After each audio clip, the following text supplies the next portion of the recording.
আজ 18ই মে 2025। আমি রাজর্ষি দাস।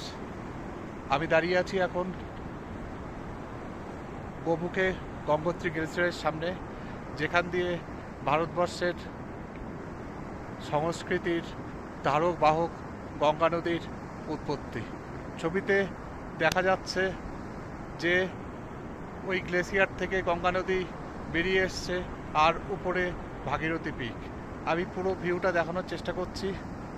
আমি খুবই আনন্দিত, খুবই আপ্লুত যে এই নৈসর্গিক দৃশ্য আমি স্বচক্ষে দেখতে পেলাম।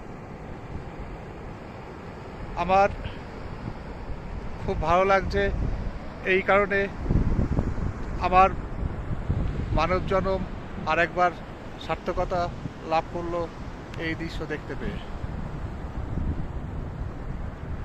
ভগবানের প্রতি থাকলো আমার প্রণাম।